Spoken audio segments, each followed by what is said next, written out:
Thank you very much, James, and thank you very much, everybody, for inviting us to Edge Hill. And again, I really am giving the apologies of Professor Yuval Davis, who unfortunately something came up which she really couldn't avoid. So I'm really, really sorry about that. Personally, I'm really happy to be here, having taught access to HE students in the past in East London who have come on to do degrees here and never having had the chance to follow them and find out where it was they were heading. So it's lovely to see this beautiful campus in this amazing part of Britain. So thank you very much for inviting me. It's been suggested that I talk for about half an hour and leave about 15 minutes at the end for some questions, so that's what I'm going to try and do. I'm going to the way that I'm going to approach this is to describe the project that we're involved in, the approach that we're taking, and some of the things that we're finding at the moment.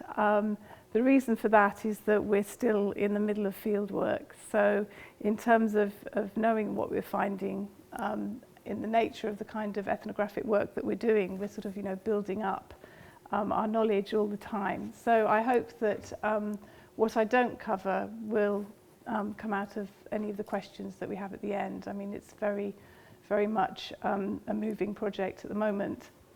So I'll start off talking about some of the ideas which are behind this particular work package, which is called Borders, Intersectionality in the Everyday, and I'll just explain where we're coming from with that. And then I'll talk a little bit specifically about some of the things that we've been hearing and observing in Calais. But just to say before I start that the project is not just about Calais. We're looking at specifically the Dover-Calais border, so we've been doing research both in Dover and in Calais, and then because of the nature of that border, which I'll talk about a little bit more, we realised that we can't just do that research in Dover and Calais, it also has to extend to Folkestone and Ashford, at least in the UK, and further inland and along the coast in France as well. And I'll explain a bit of that as we go through it. But more than that, we are actually talking about London as a metropolitan city as well. We're looking at the idea of bordering, which I will also talk a bit more about in our everyday lives, specifically in London, and that's a part of the research that we're currently involved in doing. So let me just start then with talking about what we mean by the everyday. But what I should have just said as well is that we're within this huge project of 20 different teams of researchers. The work package that we're part of, we're partnered up with a group who are working on the Russian-Finnish border. So these are people in eastern Finland and St. Petersburg. So they're looking at that very specific border as a Schengen and then outside European Union border. We've got another partner from Kharkiv who's looking at the Ukraine-Russia border as well, and also the Ukraine-Poland borders, and a further partner in Spain, in Barcelona, who are looking at the Gibraltar Spanish border, but also they're looking at processes of bordering within Barcelona, process of bordering within St. Petersburg in terms of the St. Petersburg team. So we're all trying to take a similar approach to this. So we're looking at the everyday, and theoretically the everyday has been approached in different ways in different academic disciplines, and that's part of the problem of studying borders as well, because there's a whole host of people who've come into border studies from all sorts of different disciplines, so primarily geography for many, many reasons. But I'm from an anthropological background. My colleague Catherine, who's also working on this project, is a geographer, and Nira is a sociologist. So we're trying to bring our different understandings of what the everyday might mean in the work that we're doing, and kind of trying to respond to different critiques of that as well as they come up. But a key point is that what we do in our everyday life is it's an expression of the complexity of our lives, and it's not a separate or discrete site of research, but it's one where you can put a lens on all different areas of social life. Something else which Neera in particular is very interested in looking at is an argument within sociology which looks at the dichotomy between the heroic and the everyday. So where every day is what's left over after the kind of heroic parts of life have been taken away, and she's interested in using some of the Calais material to challenge this dichotomy, and I hope that'll come up a bit in the discussion. So through looking at the everyday, we're able to get very kind of in-depth understanding of what's happening at the border by looking at people's different interactions, their different positionings, different relationships both to each other and to their past lives, their future imaginations.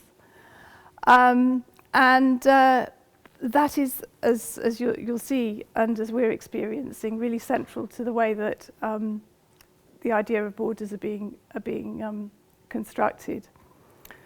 And at the border, what we're seeing is that through these everyday lived experiences and the discourses associated with them as well, that the meanings that are attached to the border are changing and shifting, they're unstable.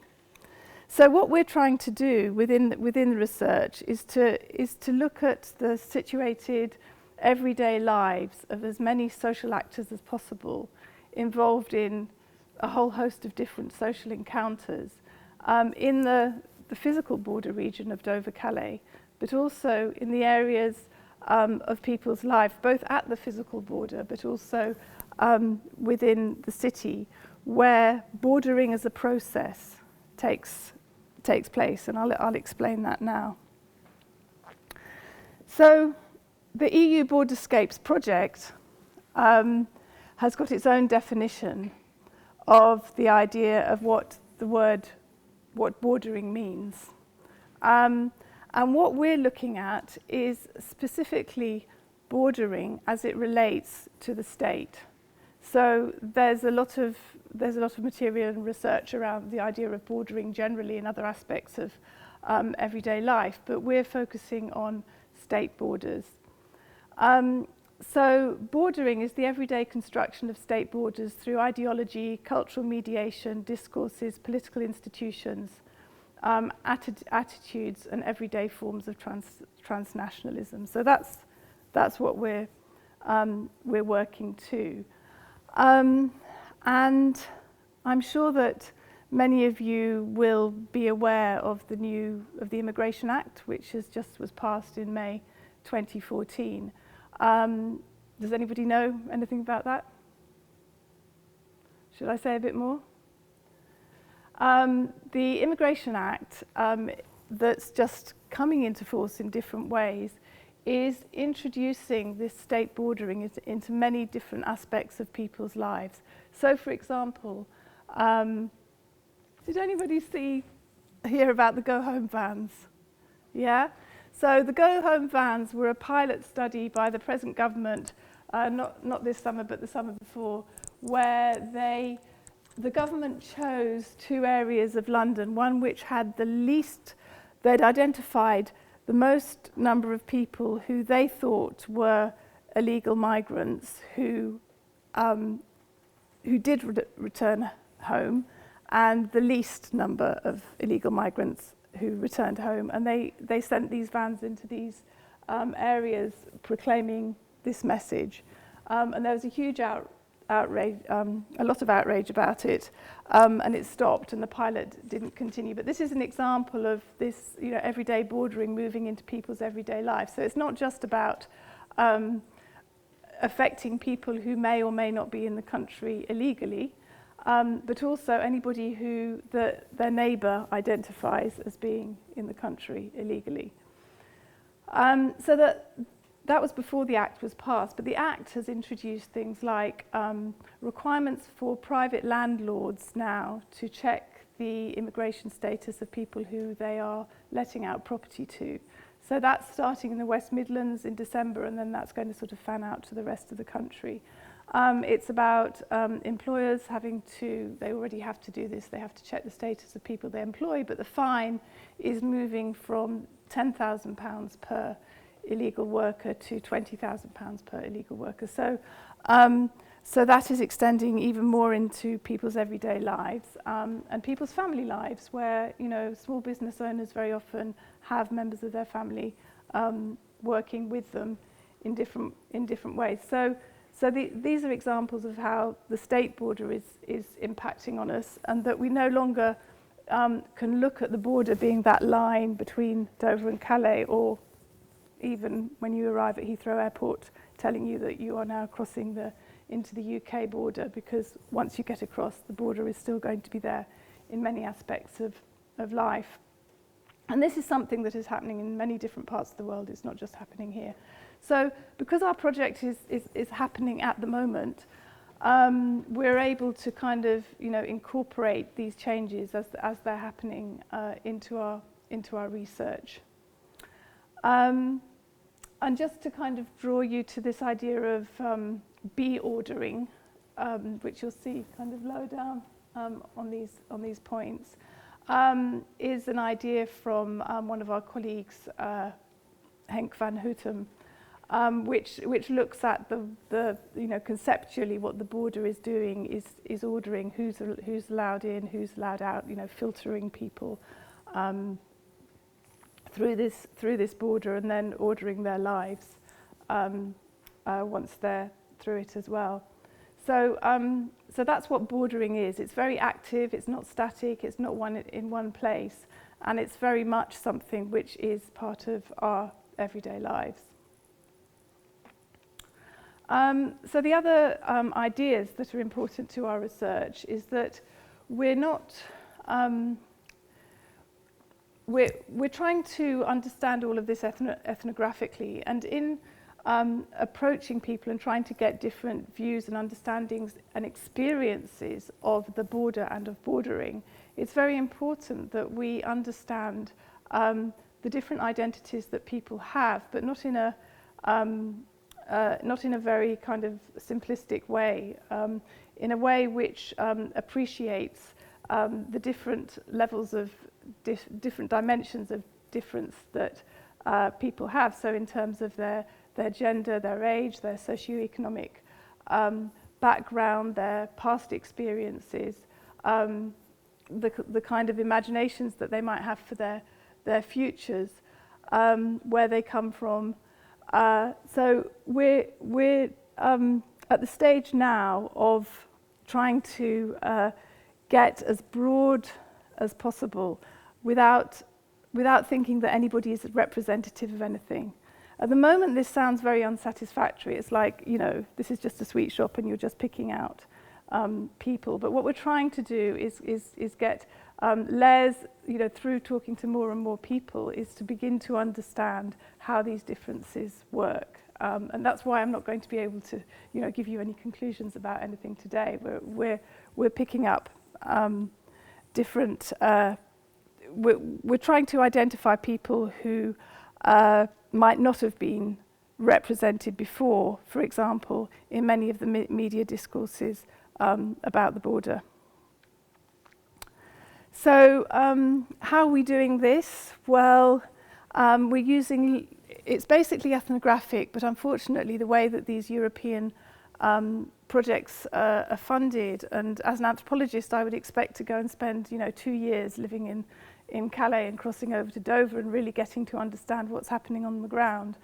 But we're using narrative interviews, so we're spending a lot of time after having identified people who we can talk to, talking to them about their lives in Calais, and not necessarily in Calais. We're also talking to people who pass through Calais clandestinely about their experiences when they were there in the past, the mayor, a whole host of different people. And what we're trying to do is grasp this whole multiplicity of experiences and changing meanings of borders and bordering. So in many ways, we've all got criticisms of it, and it's quite unsatisfactory because we feel that we're not always able to get enough information. First of all, when we interview people who are very forthcoming, their time is limited and there's things that we can't really follow up. And then on the other hand, we've had huge problems accessing the officials of the border. So I'm talking about what was the UKBA, which is now the Home Office. So they and the border force, the police, higher politicians, for example, have been very inaccessible. But we've also been one of the things that we're also doing is recording their inaccessibility, because we feel, that inaccessibility is part of the story of the border. I think, as any asylum seeker will tell you when they're trying to get their case recognised. So I'm now going to talk a little bit about Calais in that particular context, and what we've been doing in Calais and some of the stories that we've been hearing, and trying to think a little bit about what it's saying for our understanding of this particular border. I just wondered if anybody could raise their hand if they've been to Calais. Okay, so a few people, about 5 people. Has anybody here lived in Calais? No, okay. Does anybody want to say anything about Calais? Experience of Calais, anybody? Yes? It appears to us going through it, it's quite desolate. Mm-hmm. We went down to the front, and many places on the French coast, when you go to the front, you'd expect somewhere to be quite well polished and full of people on the way, and we were the only people driving in that direction. Mm-hmm. And when we got there, it was really quite desolate. Yeah, thanks. It's clearly somewhere that suffered from the decline of the cross-channel ferry trade in favour of the Channel Tunnel, and it's the sort of economically depressed place in northern France that used to vote communist, and now is increasingly leaning more towards the National Front. Absolutely, and of course that is the bigger picture of the kind of micro experiences that we're seeing in Calais as well. Have you been to Dover? And what would you say about Dover? Some of the same problems. Some of the same problems, but also obviously very different as well, because of the way that the local governments work and the economic relationship of the port to the town, and the ownership of the port, and there's differences as well, but they do both suffer from this decline. And with the Front National in that area of France gaining ground, you've also got UKIP in particular, who are becoming quite well. The latest poll, I think, in Dover was that they would win the next election there. So yeah, the big picture is one of having suffered from decline. And you might well have seen these pictures recently. This is from May. We visited the last time just before this happened, and this was just after the European elections. So we were there before the elections, and the situation was quite different. But are these sort of familiar pictures to people here? Okay. I'll just show those and then. Okay, so this is Calais from the top of the mayor's office. And what you can see here is one of the camps. And you can see the ferry going across, and you can see the port over there. And there are various camps around Calais where people from different parts of the world have been collected. This particular one is people from parts of Eastern Africa here, and then there's another one just up on the sort of nearer to the port, towards the top of this picture, where people were mainly from Afghanistan and Pakistan, and there's camps around in many other places. We went to interview the mayor and the deputy mayor of Calais. The reason that we interviewed him is because he has become the spokesman for the mayor, because he's got very good English. He's worked for a British company. He is very much on message as far as what the local government in Calais want to get from the British government. And he was deploring the fact that because this is port land, it's owned by the port, that he didn't have the power to remove people from here. So he has he's got a political perspective on the situation in Calais, which, to summarize it, is that the issue of migrants coming from North Africa, Middle East, are causing problems for the town. The town can't cope. The problem is caused by the fact that the juxtaposed controls exist. What that means is that the British border has actually moved to France. So instead of people crossing the Channel, as they had before the building of the Channel Tunnel, arriving in Britain and claiming asylum in Britain, they would have to cross the border here, and that's impossible to do because of the security that exists. So they therefore have to try and cross the Channel clandestinely to arrive in Britain. So he wants the border to shift back to Dover. And so there's that political perspective of shift the border back to Dover and we'll get rid of this problem in Calais, and life can carry on as normal, and Calais can develop in all sorts of hosts of other ways. So he's one of the people that we've been talking to, and there's very much more in his story which is extremely interesting, and I've kind of crudely refined it down just to the reference to this particular camp. But what we're trying to do is to talk through many of the other issues, his personal stories, how he's representing himself to the migrants, his relationship with, for example, the No Borders group, who come from all over Europe and try and support migrants who are in Calais. I realise I haven't got nearly enough time, so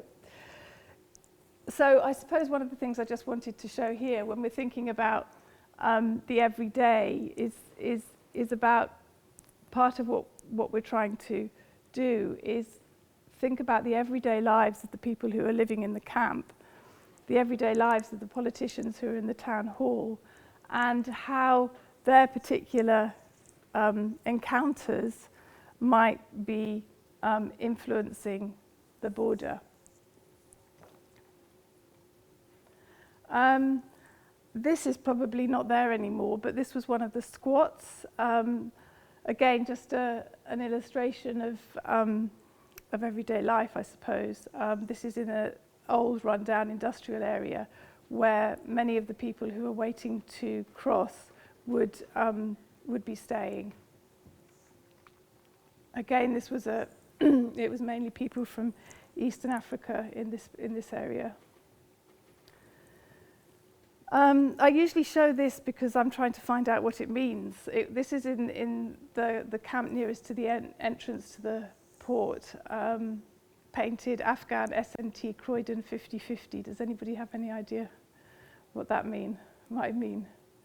Anyway, this was at the camp, which was on the news a lot when it was being destroyed relatively recently. Is that a reference to the location of Home Office building in Croydon? Well, that was my assumption. Why 50/50? SNT, so yeah, could be.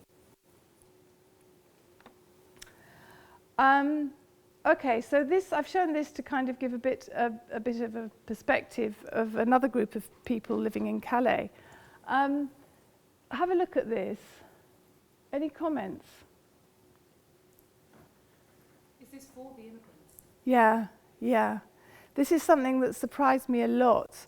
When I first went to Calais, and what I was expecting was the hostility towards the migrants, and then to see this Welcome to Calais board with bits of useful advice to people who have arrived in Calais and who are trying to cross the Channel.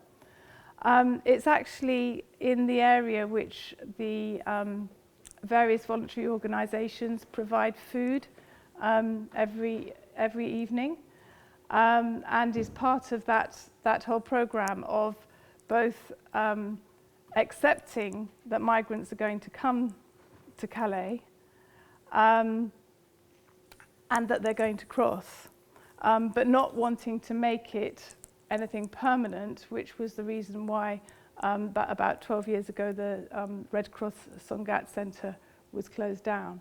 So this is very close to it's right next to the camp, the Afghan 50/50 Croydon camp. And this has actually led us to another group of people who we've been interviewing and trying to find out quite a lot more from, who are people working for voluntary organisations, some of them Christian organisations, some of them more radical left organisations, others which I shouldn't be putting into boxes, where people are working to support the migrants. And one of the, so as well as providing food, they provide showers and various other things. So one of the things that we've been trying to do is talk to people about their particular motivations for working for these voluntary organisations. And again, as you would expect, people come from very different backgrounds and have different motivations for doing it, but it's also very interesting. And some of these stories are stories which challenge many of the media discourses. So, for example, one retired man we spoke to, he worked for Eurotunnel for 14 years. And when he was working for Eurotunnel, he became so upset, along with other employees, about the numbers of deaths that took place in the tunnel as people were trying to cross, that he kind of thought, when I retire, I'm going to do something about this.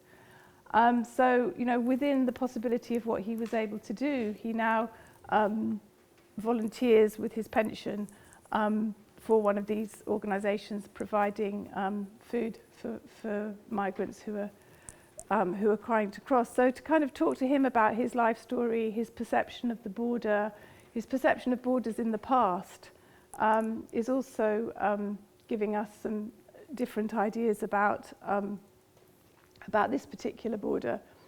And getting that kind of long view has been interesting too, because as I was just talking to Monica about, talking to him about when he was growing up, about borders, and he said, well, the border with Dover, that was of no interest to him when he was growing up, because the significant border for him was the one with Belgium, which was, before the days of the Schengen, where he would need to queue to cross the Belgian border. Cigarettes would be smuggled across, And now that border is open and free, and the one with Britain is like, as one of his contemporaries describe, they talk about it as like the Berlin Wall, and other people have talked about it as being like a concentration camp.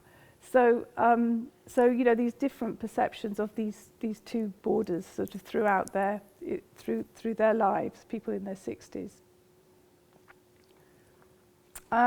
This is again at the centre where food is given out in the evening. So this is these are signs, I think, in Farsi and Arabic, asking people to stand in line. I think, I don't know if anybody else here can translate, but to stay in the queue, to be in the queue.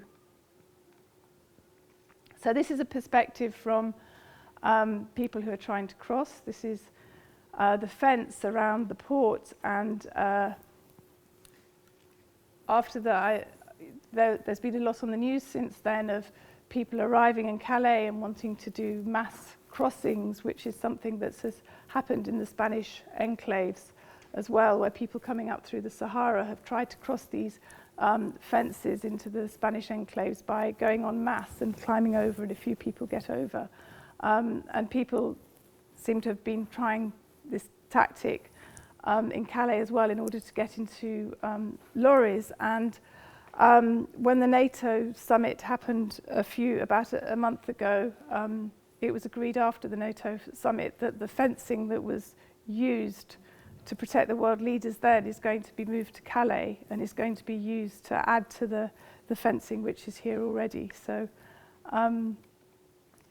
so this is the kind of a perspective that you get, and you read it in different ways when you're there. This is the entrance to the tunnel. And again, we've talked to people who have got stories of trying to break through here and get down to the trains and to climb onto in the spaces in between where they put lorries in kind of big cages as they go through.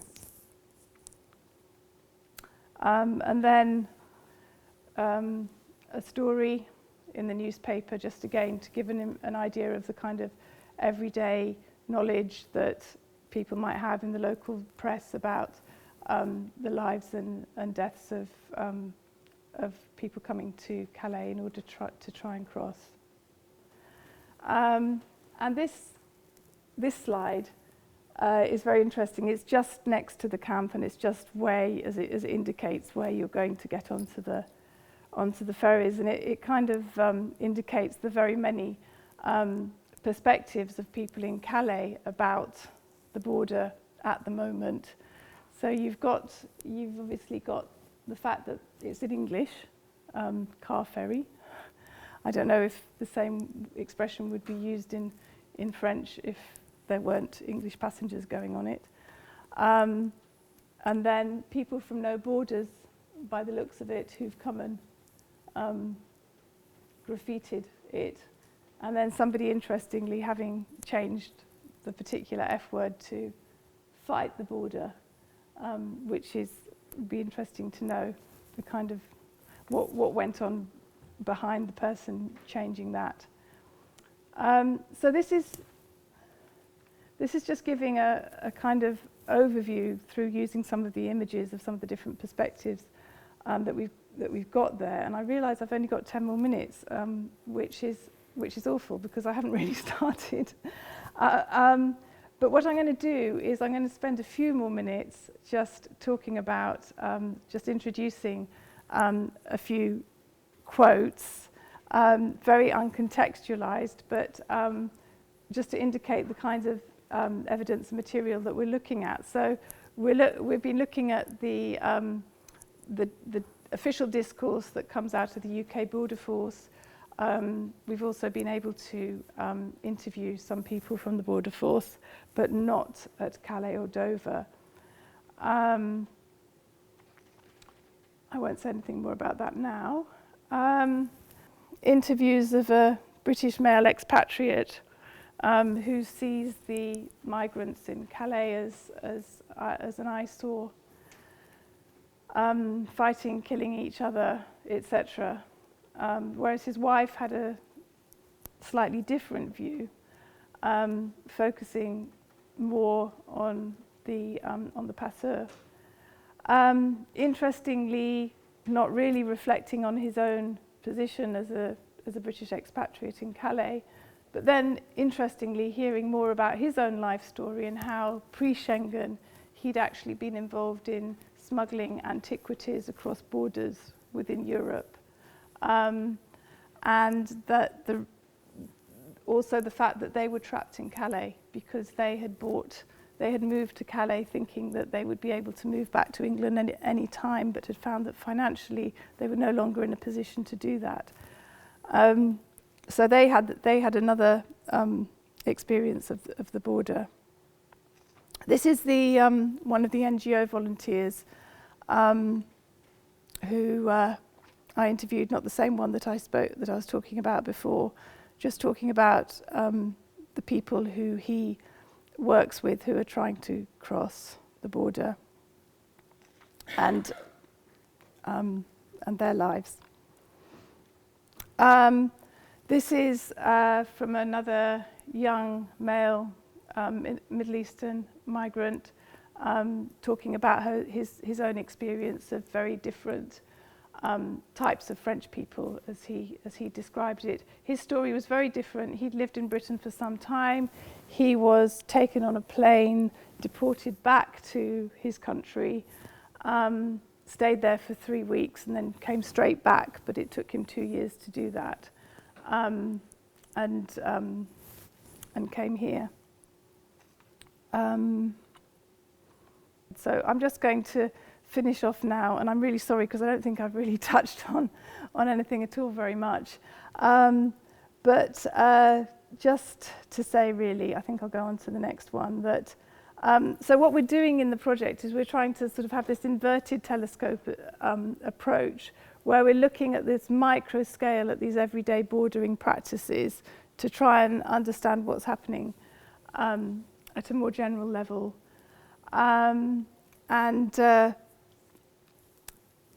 What we're doing it's not as if we're going to come up with a truth. We're going to come up with, as we build up more information, of better understandings of how different actors see the border, how their encounters change the border, to understand the border which in a less linear way, in a way which is more unstable, which is more contested, and which is more mobile than maybe we all would have understood it before.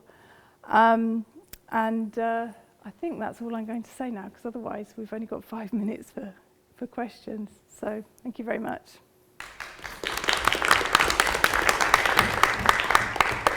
Thank you very much, Georgie, for an extremely rich presentation and so many different perspectives happening in your research project. We've got time for a couple of questions. I'd like to take them together so we can make sure that we address a couple of themes at once. So who would like to ask a question? So first of all, would you just introduce yourself, please?